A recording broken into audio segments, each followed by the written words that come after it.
नमस्कार, आप देख रहे हैं सबसे तेज न्यूज खबर। यूपी के लखीमपुर खीरी जिले से है। मुख्यमंत्री योगी आदित्यनाथ ने लखीमपुर खीरी जिले का दौरा किया। इस दौरान उन्होंने अधिकारियों और जनप्रतिनिधियों के साथ कोविड-19 के किए जा रहे प्रयासों की समीक्षा की।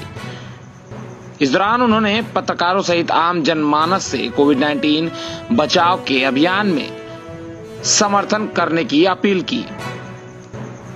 मुख्यमंत्री ने हाल जाना अधिकारियों की समय की समीक्षा के बाद मीडिया को ब्रीफ भी किया। आइए देखते हैं लखीमपुर से मोहम्मद आजाद हुसैन की रिपोर्ट। आप सुने सीएम योगी आदित्यनाथ ने क्या कुछ कहा।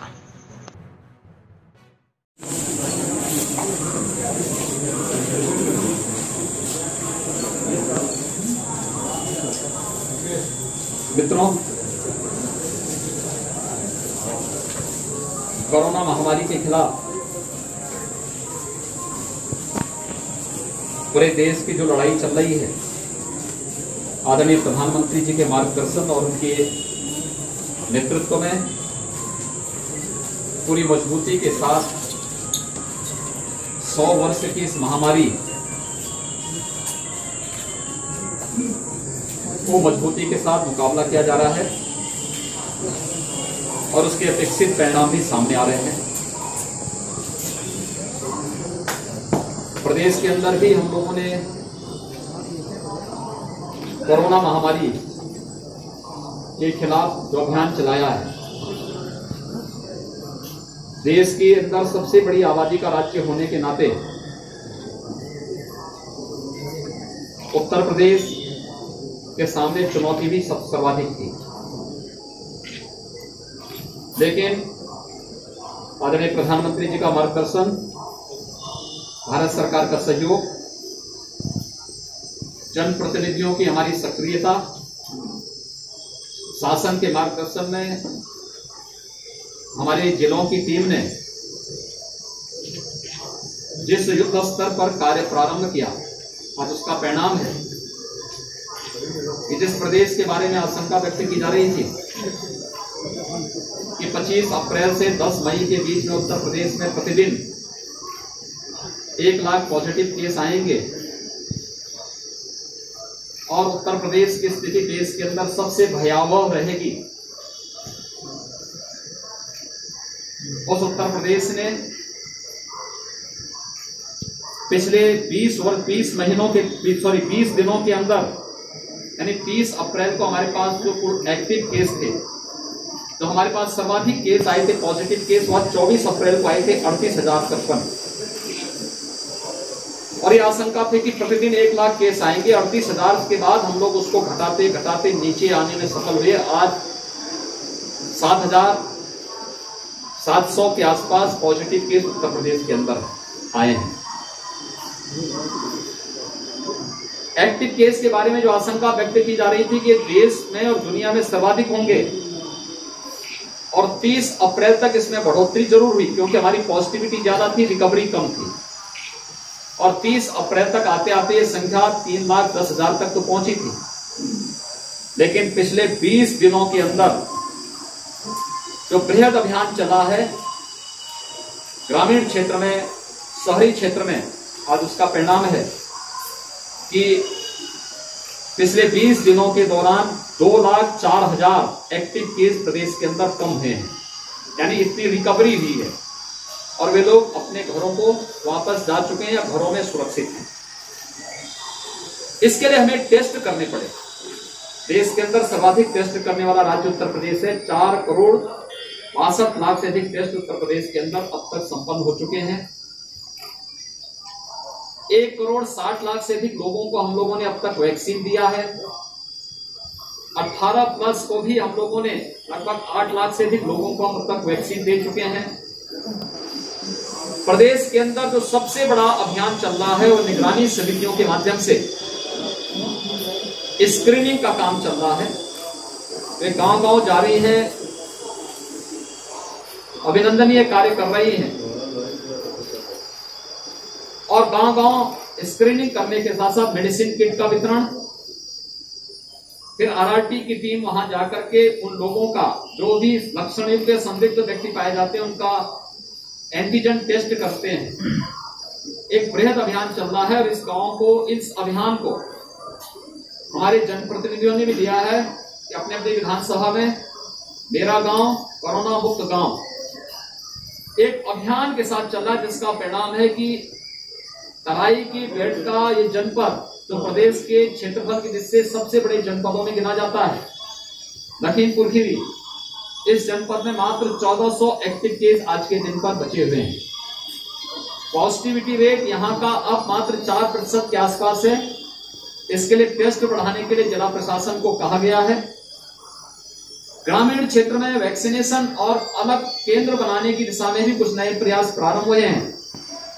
कॉमन सर्विस सेंटर में वैक्सीनेशन की रजिस्ट्रेशन की सुविधा हम लोग देने जा रहे हैं और हर एक ग्रामीण के क्षेत्र में, दूर दराज के क्षेत्रों में भी स्वास्थ्य की सुविधाओं में बढ़ोतरी करने के लिए जिला प्रशासन को निर्देशित किया गया है कि जनप्रतिनिधियों का मार्गदर्शन लेकर के हमें भविष्य की तैयारी भी अभी से प्रारंभ करनी होगी और उसकी तैयारी हर एक जनपद में प्रारंभ हो चुकी है। मैं यहाँ के जनप्रतिनिधियों का अभिनंदन करूंगा कि किसी भी जनपद में सर्वाधिक जनप्रतिनिधियों ने अब तक जो मैंने विजिट किया है प्रदेश के अंदर, उसमें सर्वाधिक कंट्रीब्यूशन ऑक्सीजन प्लांट के लिए यहाँ के जनप्रतिनिधियों ने किया है और वे सचमुच अभिनंदनीय है।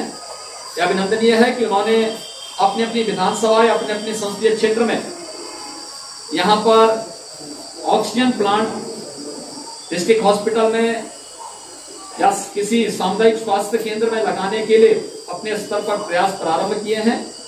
ये बेहतर पहल है। ये लड़ाई हमारी एक सामूहिक रूप से कोरोना के खिलाफ लड़ी जाने वाली लड़ाई है और हर एक व्यक्ति को इस युद्ध में मिलकर के लड़ना होगा। मेरी आप सबसे भी अपील है, कोरोना के खिलाफ ये लड़ाई पूरे देश की लड़ाई है और एक जागरूक नागरिक होने के नाते हमारा दायित्व बनता है एक एक व्यक्ति की जान को बचाना। हमें जीवन भी बचाना है, व्यक्ति की जीविका को भी बचाना है। जीविका को बचाने के लिए सरकार ने कोरोना कर्फ्यू लगाया है। उद्योग चले, सामान्य गतिविधियां हमारी यहां पर चलायमान रहे, किसी प्रकार की कोई समस्या यहां पर न हो, इसके बारे में हम लोगों ने एक व्यवस्था की है। उद्योगों में कोविड केयर सेंटर और कोविड हेल्प डेस्क बनाने की कार्रवाई,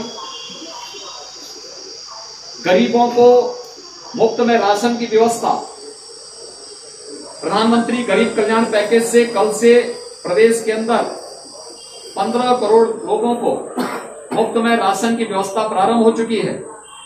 राज्य सरकार जून, जुलाई, अगस्त में प्रदेश के अंदर उन सभी 15 करोड़ लोगों को मुफ्त में राशन की व्यवस्था कर ही रही है। साथ साथ मैंने सभी जनप्रतिनिधियों से भी और जिला प्रशासन से भी कहा है कि कोई भी जरूरतमंद किन्हीं कारणों से अगर उसका राशन कार्ड नहीं है या राशन कार्ड निरस्त हो गया था, उसके पास कोई आजीविका का साधन नहीं, उसका राशन कार्ड बनवाइए, उसको खाद्यान्न उपलब्ध करवाइए। जिन लोगों की जीविका प्रभावित हुई है, स्ट्रीट वेंडर हैं, रिक्शा, ई रिक्शा, ठेला खोमचा लगाने वाले, नाविक है, धोबी है, नाऊ है, मोची है, माली है, हलवाई है या और भी अन्य ऐसे लोग जो प्रतिदिन कमाने वाले लोग थे, इनकी आजीविका प्रभावित हुई है, उनको भरण पोषण भत्ता हम जून में देने की कार्रवाई कर रहे हैं। श्रमिक हैं, ये सभी कार्रवाई भी हमारी इसके साथ ही आगे चल रही है। हर जरूरतमंद के साथ, हर गरीब, हर किसान के साथ सरकार खड़ी है और इसके बारे में पूरी मजबूती के साथ हमारे जनप्रतिनिधिगण मेहनत से कार्य कर रहे हैं। आप सबसे मेरी अपील होगी कि कोरोना के प्रति जागरूकता में आपकी बड़ी भूमिका है। हर एक व्यक्ति को कोरोना प्रोटोकॉल का पालन करने के लिए प्रेरित करना। वह मास्क लगाएं, 2 गज की दूरी का पालन करें, हाई रिस्क कैटेगरी के लोग बाहर ना निकलें, शेष अन्य लोग भी जरूरत पड़ने पर ही आवश्यक कार्य हो तो ही घर के बाहर निकलें, अन्यथा घर के बाहर ना निकलें। इसके साथ ही वैक्सीन एक सुरक्षा कवच है। हम आभार व्यक्त करते हैं आदरणीय प्रधानमंत्री जी का, जिन्होंने देश को 2 स्वदेशी वैक्सीन दी हैं और एक तीसरी वैक्सीन भी आ चुकी है। जुलाई में कई और वैक्सीन आने वाली है। स्टेट गवर्नमेंट ने भी ग्लोबल टेंडर के माध्यम से भी तमाम लोगों को इस वैक्सीन के लिए वैक्सीन की उपलब्धता हो। ग्रामीण क्षेत्र में हर व्यक्ति वैक्सीन लगाएं, उसे बाहर नहीं जाना पड़ेगा। हम गांव के कॉमन सर्विस सेंटर में वैक्सीन की सुविधा उपलब्ध कराने जा रहे हैं, रजिस्ट्रेशन की व्यवस्था वहां कराने जा रहे हैं। लोग वैक्सीन लगाने के लिए जरूर आए। इसके बारे में लोगों को प्रेरित करने की भी आवश्यकता है। हमारे जनप्रतिनिधि और प्रशासन तो कर रहा है, मीडिया भी अगर इसमें सहयोग दे सकेगी तो सफलतापूर्वक कोरोना के खिलाफ इस देश की लड़ाई को हम आगे बढ़ा पाएंगे। बहुत बहुत धन्यवाद।